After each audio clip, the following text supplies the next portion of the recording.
আসসালামু আলাইকুম everyone, Naim moms কিচেনে আপনাদের সবাইকে জানাই স্বাগত। আমার আজকের রেসিপিতে আমি আপনাদের সাথে শেয়ার করব কোকোলা এগ ভেজিটেবল নুডলস রান্না করতে আমরা কম বেশি সবাই পারি, তবে একটু টিপস অ্যান্ড ট্রিক্স ফলো করলে নুডলসটা হবে একদম ঝরঝরে আর পারফেক্ট। আশা করছি আমার আজকের রেসিপিটি আপনাদের কাছে ভালো লাগবে। আমার রেসিপিটি যদি আপনাদের কাছে ভালো লেগে থাকে তাহলে প্লিজ আমার চ্যানেলটি সাবস্ক্রাইব করে দিবেন এবং ফেসবুক পেজটি ফলো দিয়ে রাখবেন।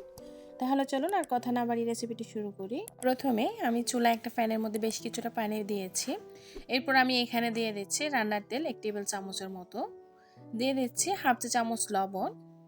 তেল দিলে নুডলসগুলো সিদ্ধ হয়ে যাওয়ার পর একদম ঝরঝরে থাকে, একটার সাথে একটা লেগে যায় না।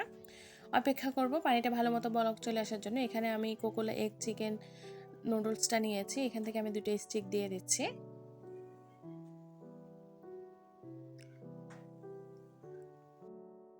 এবার কিছুক্ষণ সময় নিয়ে নুডলসগুলোকে সিদ্ধ করে নিতে হবে। নুডলসগুলোকে বেশি সিদ্ধ করা যাবে না, 80% পর্যন্ত এগুলোকে সিদ্ধ করে নেব। এখন আমি একটা চেক করে নিচ্ছি এটা সিদ্ধ হয়েছে কি না। আমার নুডলসটা হয়ে গেছে। এখন আমি এটা চুলা থেকে নামিয়ে সাথে সাথে এরকম একটা স্ট্রেনারে ঢেলে নিচ্ছি আর ঠান্ডা পানি দিয়ে এটাকে ভালো মতো ধুয়ে নেব। নুডলসগুলোকে ঠান্ডা পানি দিয়ে ধুয়ে নিতে হবে, তাহলে এটা বেশ ঝরঝরে থাকবে। এবার আমি একই প্যানে দিয়ে দিচ্ছি 1.5 টেবিল চামচের মতো রান্নার তেল।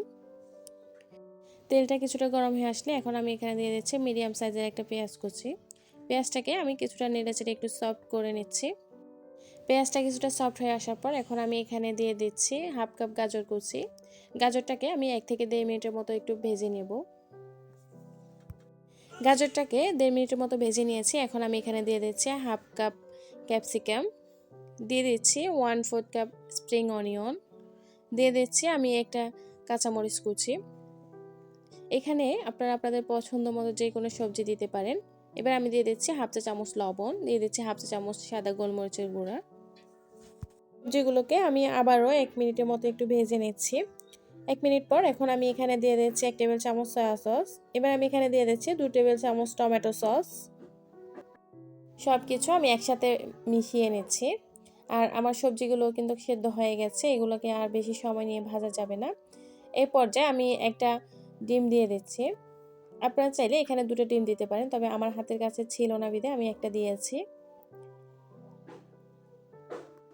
ডিমটাকে আমি ঝুরি ঝুরি করে ভেজে নেব।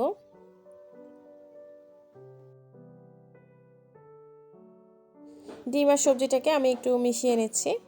এটা মিশিয়ে নেওয়ার পর এখন আমি এখানে দিয়ে দিচ্ছি 2 প্যাকেট নুডলসের মশলা। এখানে 2টা স্টিকের জন্য আমি 2টা মশলা দিয়ে দিচ্ছি। মশলাটা মিশিয়ে নিয়ে এখন আমি দিয়ে দিচ্ছি এখানে আগে থেকে সেদ্ধ করে রাখা নুডলসটা। আর দেখতে পাচ্ছেন নুডলসগুলো কতটা ঝরঝরে আছে। নুডলসটা দেওয়ার পর এখন আমি সবজির সাথে এটাকে ভালো মতো মিক্সড করে নিচ্ছি।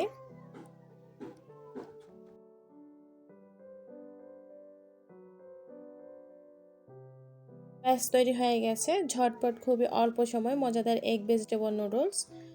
এখন আমি নুডলসটাকে চুলা থেকে নামিয়ে গরম গরম পরিবেশন করব। আশা করছি আমার আজকের রেসিপিটা আপনাদের কাছে ভালো লেগেছে এবং সহজও লেগেছে। তো বিদায় নিচ্ছি, আজকের মতো ভালো থাকবেন সবাই। আসসালামু আলাইকুম।